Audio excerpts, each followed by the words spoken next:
Thank you for joining us for our 1 o'clock presentation. I am Joanne Ledbetter. I am an interior designer, and I have a small studio here in the Michigan Design Center.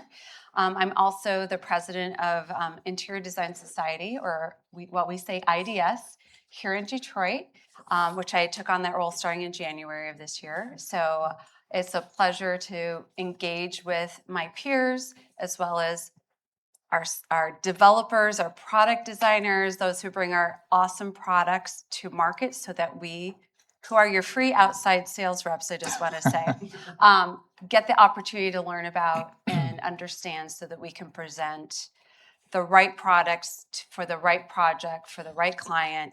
And if you're like me, I'm sure our goal is always to exceed expectations. And I'm excited about what we're going to hear about today because the beauty, the design definitely exceeds expectations. And so I'd like to introduce Alexander, but he says we can call him Alex.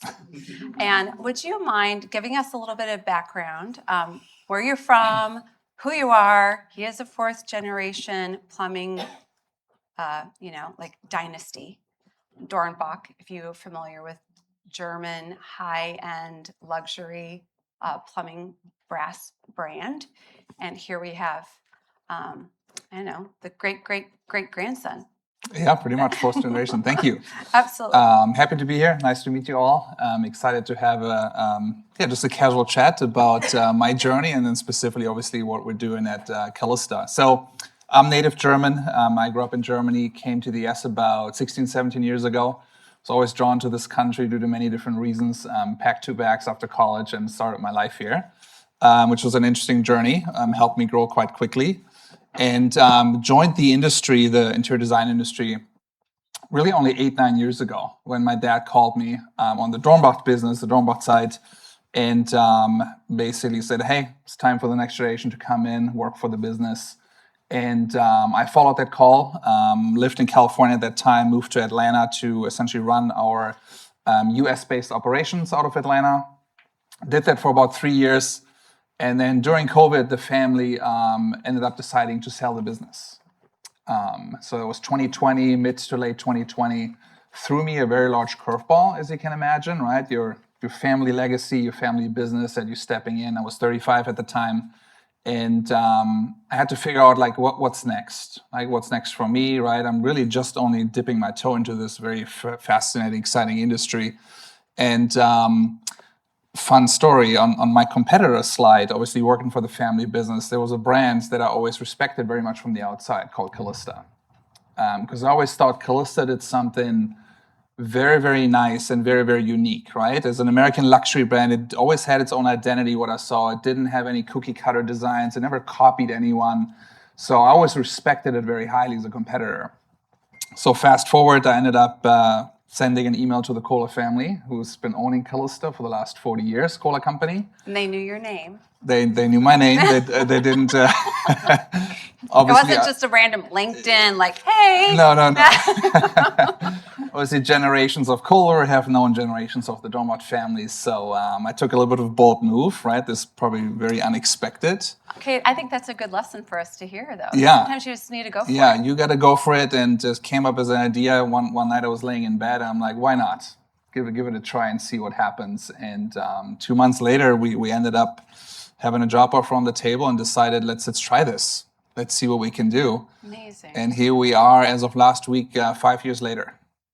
So I've had the Kallista brand now for 5 years. No regrets. No regrets. Yes. No, very, very fun journey. I believe maybe everything happens for a reason in life, and you just got to figure out what you do with the situations that you've been dealt, right? Absolutely. The deck of cards. And I couldn't be happier. On the one side, the Kohler family gave me full control, full trust of this very amazing brand that they bought in 1986. I always saw something from the outside that I think that brand had a lot more opportunity than what we've maybe seen in the last 10, 15 years. So I took that as a personal challenge and also for myself, right? Can I actually do that from the ground up, right? And go on that journey myself. Are you competitive? Yeah, absolutely. Okay, so that worked out well. Absolutely. And Yeah, we've had a fantastic journey the last 5 years that I want to talk to you guys a little bit more about. Lessons learned from business, but also lessons learned from design, the approach we take to product now, what are our visions for the next 10 to 20 years that has been very well defined now, which is 20 years. 20 years, yeah, which is Wow, I can't get past 3 months, so I don't know that's amazing. well, you guys know our industry is very slow moving, right? If you just think of product development, it takes 3 to 5 years sometimes from an idea to actually get a product on the shelf, and then another 2 to 3 years to have designers specify it and see the collection grow in market. So it's very much a marathon that we're in. So you got to have long-term ambition and long-term planning, and that's what we're all about. Well, and that goes hand in hand, of course, with the quality of the manufacturing, the engineering, because you can't just come up with something and then 3 months later have a prototype and hit the market 6 months later. That's fast, cheap, furious sort of production, and you're Exactly. the opposite of that. Yeah, and the challenge with that becomes is when you do see trends or you identify trends, you actually have to be ahead of the curve because if execution takes you 3 to 4 years, specifically brassware, right, which is one of the highest used items in the home. It is still, besides electricity, water, right, one of the most complex items of the home. So you'll make sure quality is absolutely important, specifically the price points that we have to defend. Yeah. So again, it's a patient game. Looking into the future, though, what you believe might be trends or ideas, finishes that come to mind, right, that might be desirable in 3 to 5 years that you have to think about today and work on today. Yeah. Well, it's interesting kind of going in that design mindset and how it's not trend, short trend, which is we think seasonal, right? Maybe a year, but you're long term.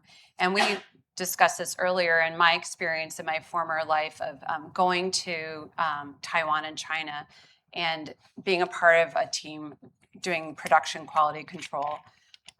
The fashion and the things that I saw in Taiwan at that time were way ahead of where we were in the US. And tell me your experience from a global point of view, European design, design coming out of Asia, and how that impacts this like 5-10 year vision you have. Yeah, so during my time at Dornbracht, obviously growing up next to my dad at the dinner table, who might push the Dornbracht brand globally, what we've seen in international markets, specifically outside the US, if you go to Shanghai today or you go to right, most of the European countries, but everything really east of Europe has primarily been influenced by European brands. So it's that design language. It's mostly minimalistic designs, very clean designs, modern contemporary, that has taken specifically the luxury area in those type of countries. And I thought to myself, on the opportunity side, these countries haven't seen a lot of new, fresh design ideas either. And what we started working on a couple of years ago and say, how would an American luxury brand approach a new design philosophy and make a dent in the market and bring something fresh to the perspective, right? Give designers more choices. So a lot of the products that you see that we've developed over the last couple of years, we call them right, the pinnacle of American luxury design, but with a global perspective and global relevance. And what I mean by that is that American design usually has a lot more attention to detail. It likes to be warmer. It likes to be more playful. It ranges, right? Traditional design, very, very dominant in the US. Transitional design, contemporary, yes, but it's actually the smaller piece of the pie at the end of the day if we look at the entire country. Yep. And we've now positioned the brand to actually play in all three spaces, but do it, again, through our lens to how we would approach it. I think Gaius on the outside corner, for example, is a great example. It's a very contemporary faucet, right? One of the thinnest spout profiles ever developed in the industry. I really like how thin it is. Yeah. Took us about 2.5 years to engineer to make it a one-piece casting without having a parting line on the faucet. Thank you. Because we wanted to have Designers, we appreciate that. We wanted to have it as clean as possible. But we like to be playful with it, right? We like to be a little bit warm, right? With the discussion, how you have a square design language against a round discussion, how the discussion turns when you operate the handle. And I think that makes it slightly different. Yeah. And we approach every product through that lens, right? It has to fit into the larger brand philosophy, but it also has to bring something unique to the table. We always talk about love stories. So rather than checking the box with design, we want to have every product have a specific purpose in the industry and for the designers to bring something new to the table. Absolutely. Well, and even these pieces that you're showcasing here, and if you have not visited the Infusion showroom that opened in the fall, Nathan and I were right over here, Suite 33. So just go toward the front, veer to the left, and shoot down the hallway, and it's beautiful. You'll get to even see more. But they're sculptural. They have that quiet, beautiful, dare I say, like a Mondrian or some of the very quiet but very powerful profile. Yeah, absolutely. And again, I'm a passionate product manager at the end of the day, right? Yes, I run the Kallista business overall, but I believe in our industry, you have to be product driven. You have to have a product mindset. You have to stay close to the entire product process. We always like to say, if marketing, sales, everything else falls off a cliff, if the product is perfection and the quality is perfection, right, your business will still be successful at the end of the day. Absolutely. So we're product driven first, product mindset first in everything that we do.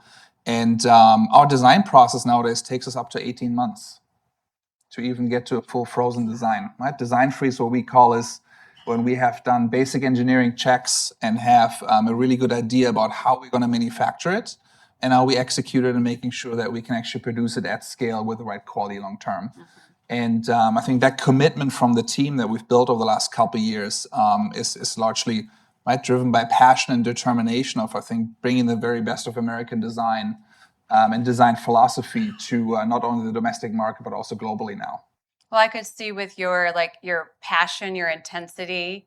Can you imagine if he was your boss and you were in the design or engineering department? Like, it's kind of contagious. You're like, I gotta have the best, right? And so raise your hand if any of these examples here kind of make you excited. Like, I could place that product, right? Like, see, everyone's going, I like that one, I like that one. Yes.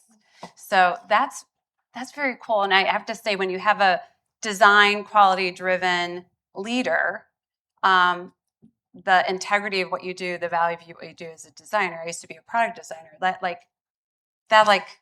makes my heart happy. Like, because that's the heart. That's like the essence. It's not like this throwaway thing. It's something that you want to last.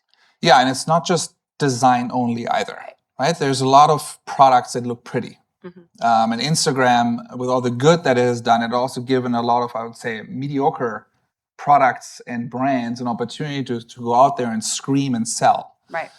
So in that amount of noise that we now also have, how do the brands that stick to true core competencies now continue to stand out and provide the right value creation ultimately for the designer and the homeowner that has to operate their products on a daily basis? So I think that commitment we have goes much beyond design, which to me, at the end of the day, has to be quality. Is at the very forefront of that. We do layer on an additional aspect that we call operational strength. So as a brand, we need to make sure that designers are being helped in the market by representation if they have questions, right? That customers and designers, when they call into the brand for customer service help, that someone picks up the phone, and it shouldn't be an AI chatbot, right? It still needs to be a human being that you work with and does white glove service, or like, right? Push 2, then push 4. Exactly. Oh. So all these things, like, to me now, as I also grow in my career and have gained a lot more experience the last 6 to 7 years, are almost as important as a beautifully designed product, right? Of having a repeat customer base that comes back and supports your brand and loves doing business with you. It all flows under we call it ease of specification, right? Ease of doing business. I think a lot of brands are not that focused on that, and we're really obsessed with it, right? We look at all 3 pillars. We look at the design pillar, the quality pillar, and ultimately the operational pillar as well. Well, you don't have a business if you don't have a customer. Exactly. Right? So if you have your customer in high value, then all the support to give that high value customer what you're talking about, customer service, as well as the quality of the product, the follow-up. If there's an issue, there's someone you can talk to, a real person. That, in the end of the day, that's how you get your repeat customers. I mean, I'm sure we've all bought a certain car brand. I won't say any brands, but you've now sworn off that brand. I mean, I could say that because of issues and customer service. So you'll be the opposite. Yeah, and issues are, you can never get to a quality level of 100%. Our rates are far below 1% of failure rates into the market. They are industry leading in terms of how we approach quality because we're obsessed with it, but you never get to 100%. So you got to make sure, though, that the people that do eventually have anything go wrong are absolutely taken care of, right? And that's just a mindset approach that I like to do business and be a customer of brands that treat me the exact same way. Yeah. And I can tell you most brands don't, Right. that I engage with personally as well. On many different aspects. And I think you also learn from that kind of like what you want to do differently is like, how do you want to be treated as a customer? Absolutely. Like just do that same thing for your customer base. Absolutely. What is your distribution like right now in the US? So Kallista has about 350 showrooms across the country, just about the right amount. We say country, it's really a continent at the end of the day, right? So 350 is actually not that much. I wouldn't say we're super boutique-y. I would say we're just the right amount of having the right amount of scale of being available to our design community across the country. And have, I think, now put the right structure in place to support that the right way.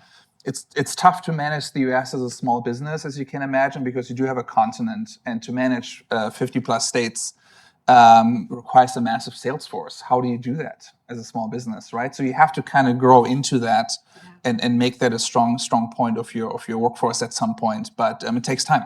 It does. It takes time to get there. A beautiful, interesting new journey that we're on now is we are essentially merging with another brand that is planned for next year. Cola Company owns another brand called Robern, which probably most of you are familiar with. And our LED mirrors, the medicine cabinets. Yep, medicine cabinets, mirrors, storage solutions, beautifully crafted out of PA, also for 40 years. Actually, David Kohler's father bought the Robern also in the mid-'80s. Both happened around 84, 85, both Such brands. a great decade, I just want to say. Yeah. They were very tiny at the time and have now both grown to being leading influencers, specifically in the US. And we made a decision last year to, I think, look at the larger vision for Kallista over the next 10 and 20 years and say, the Kallista brand beyond plumbing and fixtures has so much more opportunity to grow into something really special and unique, which is my ultimate vision. And integrating Robern's product portfolio now allows the brand to also bring a layer of beauty and self-care into its value proposition. And it's now going to help me position it as a broader portfolio and broader strategy and also broader value proposition to the consumer at the end of the day. So there's your designer aspect, of course, but really how the consumer should see a brand like Kallista is now very well defined for the next 10 to 20 years. And the Robern integration piece is really just our first step of going on that journey. Do you have some like dream products, or what is percolating in your design team in terms of maybe it's the 5 years or 10 years out, in terms of all that we've got, the power of Kohler, the quality and the design niche of Kallista, and then you have Robern, and how are they all, getting along and like having babies?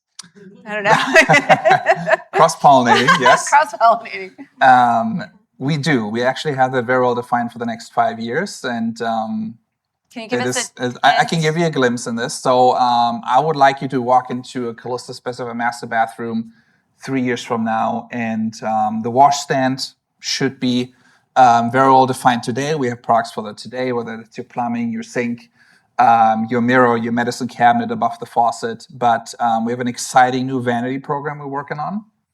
My vision is we want to take the pain point of custom millwork away from the designer and working with a brand like us of making that whole process, despite being custom, a lot easier. And specifically cross-specifying matching finishes, cross-specifying and taking the electrical work away from the millworker. That sometimes gets very complicated. Robern has a program today that is not very well known actually, and we're turning that up to 11. Okay. That is one big vision we're working on. What is that thing that is already available we don't know about? It's called the Cartesian Vanity Program. It's actually an aluminum-based vanity, super high-end with some custom capabilities that we just haven't done a good job, I think, really educating and promoting over the last couple of years. But I've also taken that as an opportunity to say there's a lot of lessons learned. How do we now take that to the next level and scale it? So that's, I think, the whole idea about storage and customization on storage is one big topic, and then beauty and self-care.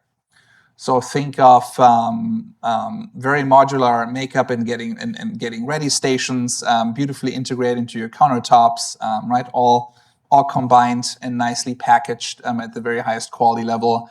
Think of taking the same design language into the dressing room. So leaving the bathroom behind and looking at adjacent spaces of where the Kallista brand will ultimately be a lot stronger influencer in the future. So again, this is a multi-year journey that we're going to go on, and but very exciting. Like what I'm very excited about is I think it's going to help the brand be something so unique that it's completely positioned differently than anything else we've seen. Like when you think of along those lines, like let's talk kitchens, because I think initially we think bathrooms, like we've kind of talked about that, but we have kitchen fixtures behind your shoulder. So when you think of some of these new developments and how these integrations can happen, or from us, primarily designers, what do you want us to know when it comes to like our lifestyle and the health, wellness, the comfort, beauty of our space we spend so much time in, which is our food prep, our kitchens, where we live with our family. Yeah. What are you excited about? Yeah. So kitchen has been very much a big push for us over the last couple of years. The products are coming to life now. Kallista would say has always dabbled in the kitchen space, but I would say was never really truly a leader in terms of depth and design expertise and everything else that we have in the kitchen. We have one or two beautiful lines that have done well for us. And after working on bathrooms specifically, we're now pushing heavily into the kitchen space.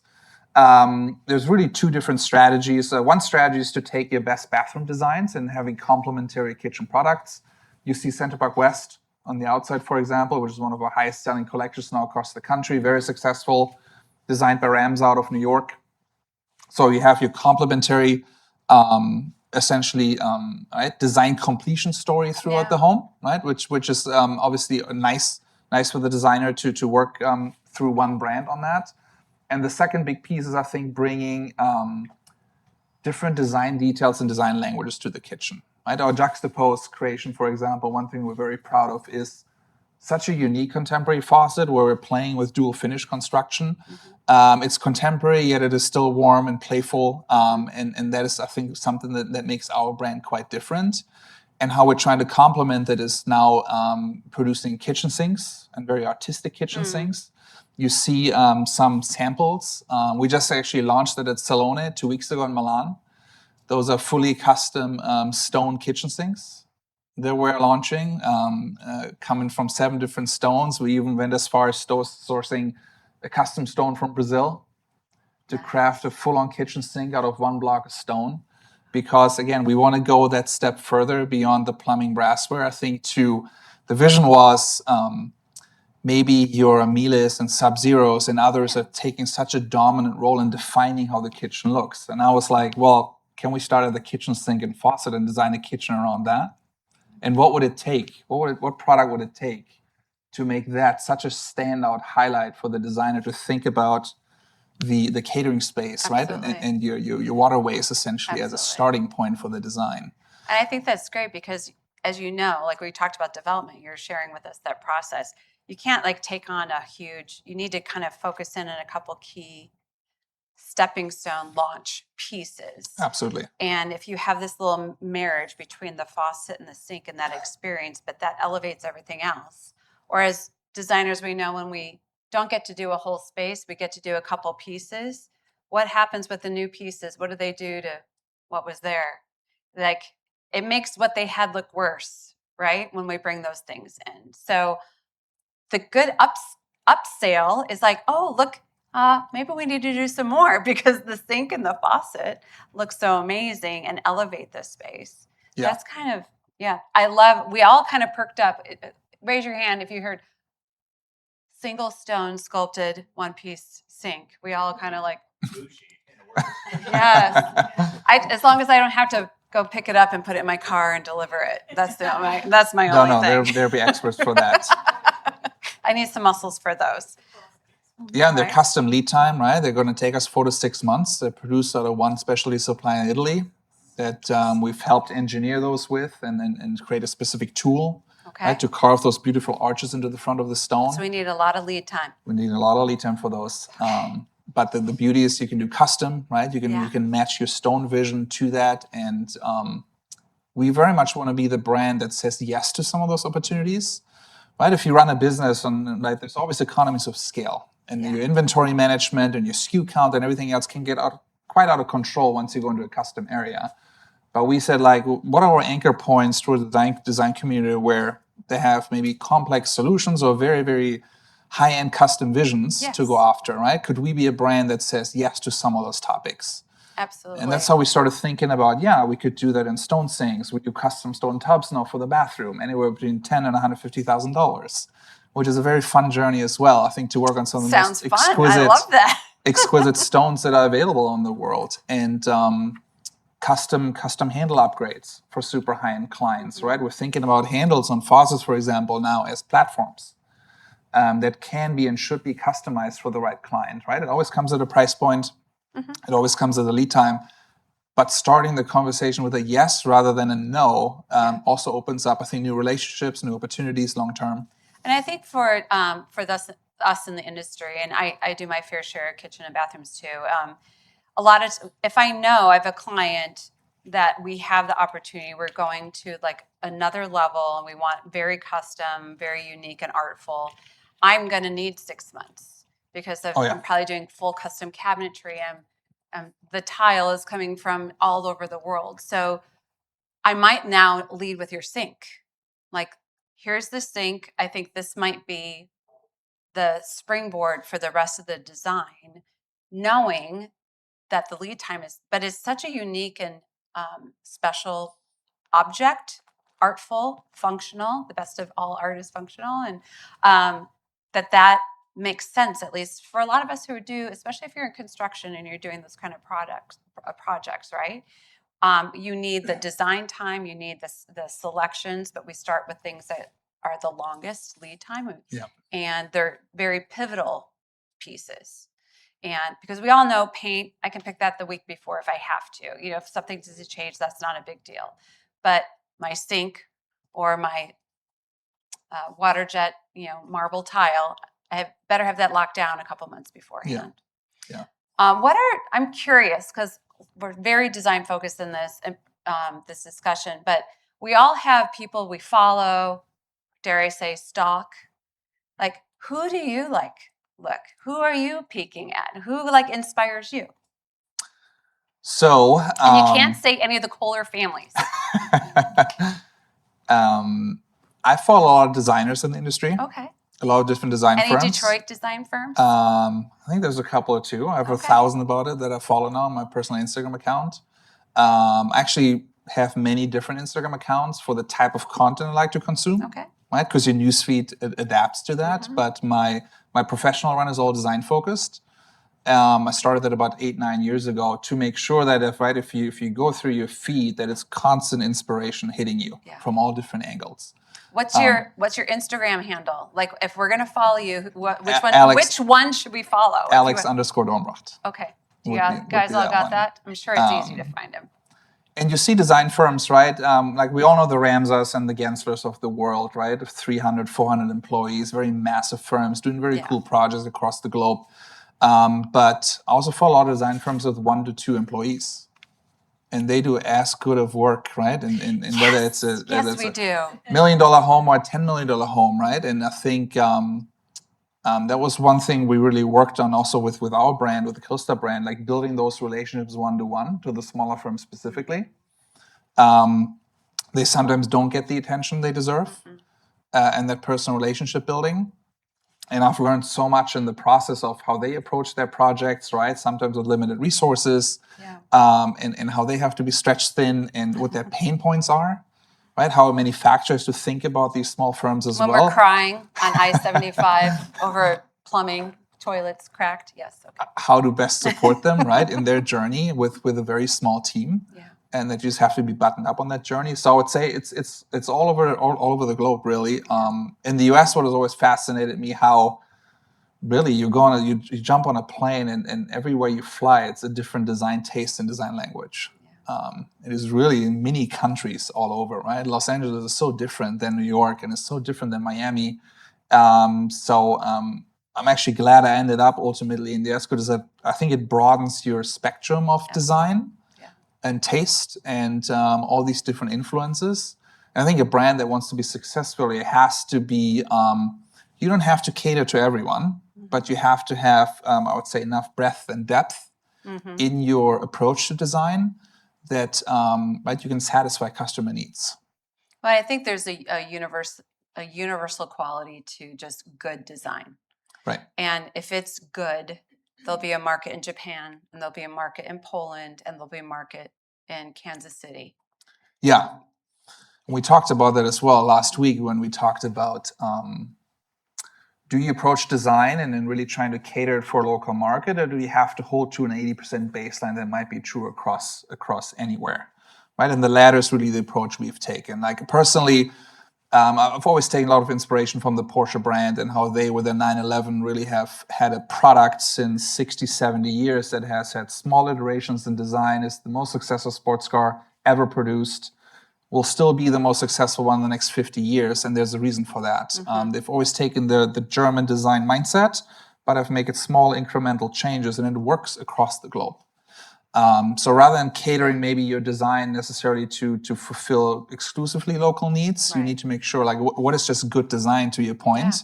Why would a Japanese customer or an Australian customer think that that would not be good design, right?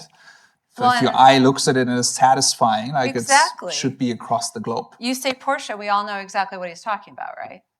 And I think that's part of the problem with other brands, but we can talk about cars. We're Detroit, right, all day. So, but when you lose your identity, and then the pendulum swings of what we're going to look like and what it's going to be, and then it's become kind of trend based again, rather than classic, always good. There's beautiful, clean, modern that is always good, and there's gorgeous, layered, traditional, like it's always good. It will never go out, but it's finding that Porsche example. They have updates, but when you see one going, you don't even have to look for, it's a Porsche. And you wouldn't necessarily know, is it a 2016 or is it a 2026? No. Right? Sometimes, unless you're really into the car world, a lot of people actually can't tell, and that to me is good design. Yeah. Right? We have a lot of discussions about how do we make sure our products look good in 25 years in a home. They should not be ripped out because they fulfilled a trend at that time, and they don't fit. And how do we make sure they still work at that time, right? In the exact same way. I love that. It's fascinating. Like my head of customer service, she's been with the company 40 years.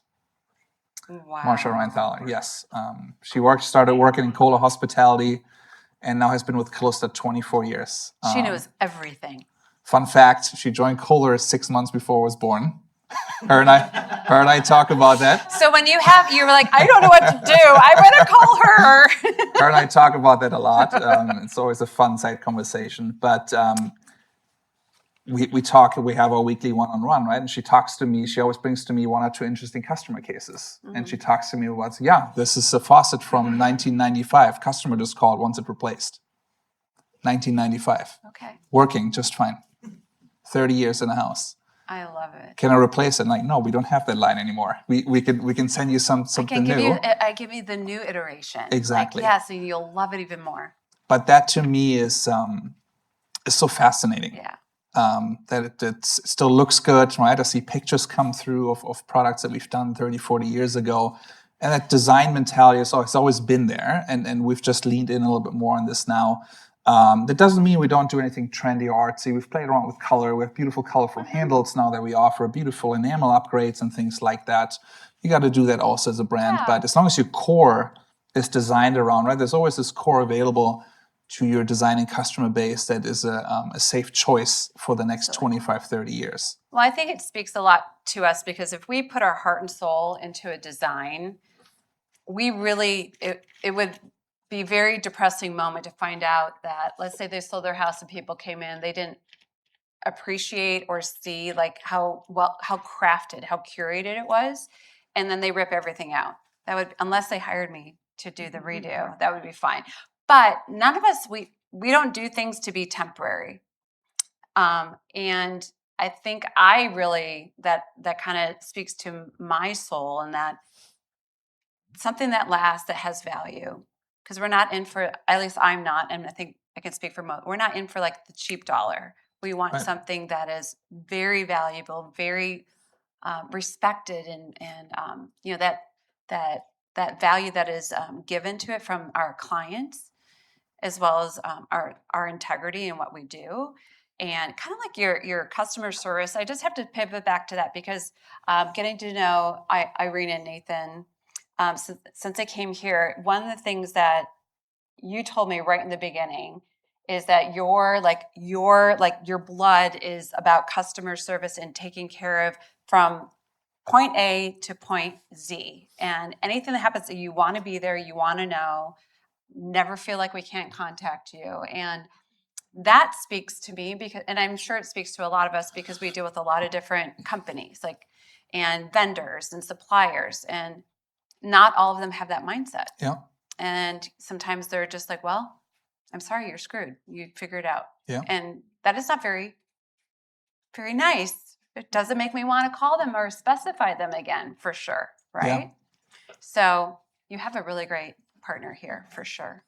Yeah, and we do that across the country, and we'll like to support. You're trying to clone this team in that across the same way, country. right? To us, it's a mutual relationship, right? Yeah. I always talk about it's the manufacturer, it's the design community, and it's the distributor, right? And the end consumer is in the middle and cross of all of that, right? And this triangle has to work together to provide that best experience, right? I alone can't control that journey. No. Right? The distributor has to be part of that journey, and so does the designer at the end of the day, right? And as long as you build that trust and network, you can provide the best experience for the consumer. Now, do any of you guys have any questions for Alex? Is this sparking anything in your head, like what you wish, what you want to see? What's your favorite faucet that you made, that you crafted? Is it here? This one right here. That's Took us over 4 years to engineer. Like a typical product lifecycle journey would be about 2 to 2.5. This took us over 4 because it is so complex. It's a full 2-piece construction, and the vision behind it was, I remember the briefing that we had is industrial design in the US. If you look at industrial design, plumbing, hardware, I call it 50 different flavors of vanilla. And the discussion we had is like, how do we leave that completely behind and create something new and unique? So Vice is our design vision of what we think of contemporary industrial design and taking the 10, 15 years into the future. And this faucet might be ahead of that trend curve. We'll see how the designers are ultimately specifying it and taking it. The reception in Milan was absolutely fantastic. I love the fact how complex it is, that you can have a dual piece construction where the fasteners become a design highlight. We're not trying to hide the screw, we're trying to expose it in a finish matching and make it part of the design. Just the supply chain for the screws and getting it perfectly PVD finish match took us a year to build. Because that tiny little thing has to be perfect, and it has to be perfect 1,000 times when you roll it out across the country. So you see those things come to life, and you have a little bit of a pinch yourself moment after 4 years. It's like, oh, this actually happened. And pardon me? why that name? Vice. Yeah. From an old school industrial, there was many different inspiration we took from the 1850s, 1880s, and came up with Vice as a very fitting collection with beautiful different handle upgrades with wheels and cranks, very much from that industrialization time of inspiration that we're again trying to bring back as a cool design highlight to feature. And what's cool about this collection as well is, while it's industrial, you see it here, chrome against brushed nickel. It's actually quite contemporary suddenly. Mm-hmm. Versus if you do spec it in a gold on gold or in a brushed gunmetal against brushed bronze, for example, it's a lot more industrial. So it suddenly becomes versatile.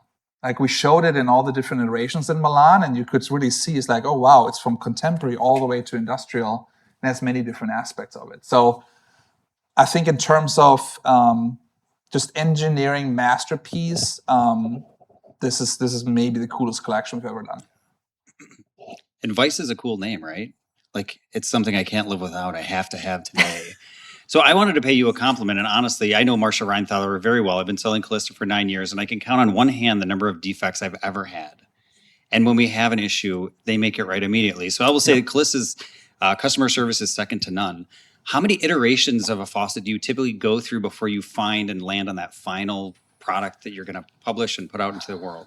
Yeah, so the challenge with designing brassware is that things look usually great on a PowerPoint slide once your design team puts it on there and your eye gets that first look of it. We go through extensive resources, spending a lot of investment on 3D printing.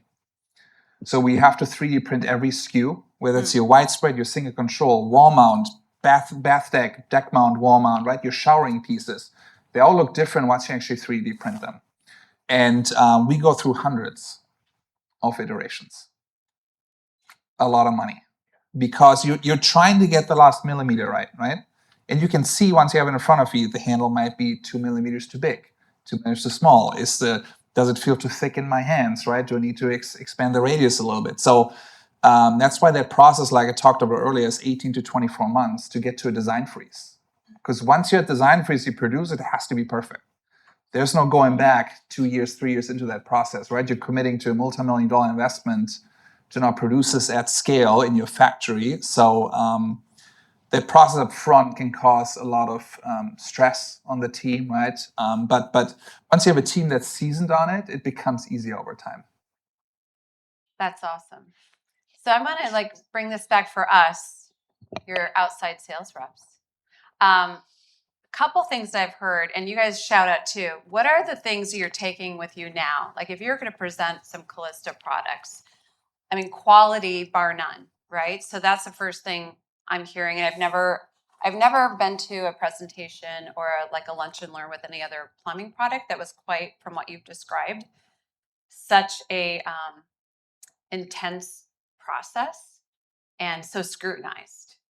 And so definitely the first part I think is quality, bar none. What other words because these are the things that we have to present to the person sitting in their kitchen, right? What else? What other things really stick with you guys? Customer service. Customer service, absolutely. Art, It's art. They don't emulate. They create their own path forward and create a desire based upon that. And there's a lot of people that copy the best in the world, right? These aspirational brands hoping to achieve that same level of success. But Kallista just breaks the mold. And that's why I have all Kallista faucets in my house, is that there's nothing better. We should have a tour of your house. Now with this group of people. Maybe after I hire a couple of you to finish the house. But no, I think it's well known as being highly luxurious, amazing looking, and it performs, without fault. I mean, is there anything else to us, your audience, that you want us to know that you haven't mentioned already? Or like if we were to take away, I mean, obviously your passion, your heart, your love of the design is there. We've got the quality. Anything else you'd want us to know? I'm very big on this American luxury design vision. What makes it uniquely American versus good question. European versus Asian? So when I talk to designers, right, they all look to Milan for inspiration and other places, right? These very massive shows across the globe to get that new exposure, right? And whenever I'm in Europe, where do they look to? They look to New York, they look to Chicago, they look to Los Angeles. Yep. So there's actually as much of a population that looks into this country for inspiration. And I've always thought of the US as this melting pot of designs, right? That come, we talked about that, how different designers across the globe, across the country really. And I think a brand taking a stronger stance and actually defining that at luxury level and then exporting that has not really been done. If you go to Asia today, you don't find American brands selling luxury products. It's largely dominated by European products, and because that design philosophy and that whole push behind it nobody has really owned that. So I've taken that a little bit as a personal passion project and say we're actually expanding right now as we speak. We're in India, we're in China, we are in the Middle East. We're opening showrooms across the globe as we speak, and there's a huge appetite for something new, believe it or not. Something that is just a little bit different, right? If you look at Vice, it just doesn't exist in the world anywhere. From any manufacturer in any country. And I think that's what's cool about it, right? We're now making American luxury design global.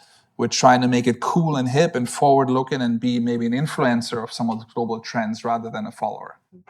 And then you mentioned too that your new Kallista showstopper flagship showroom is coming.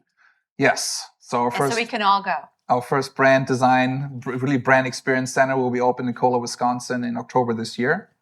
So my team basically across the country will now host customer trips into Kohler, not to experience Kohler, but to experience Kallista with it and to experience NSACS with it.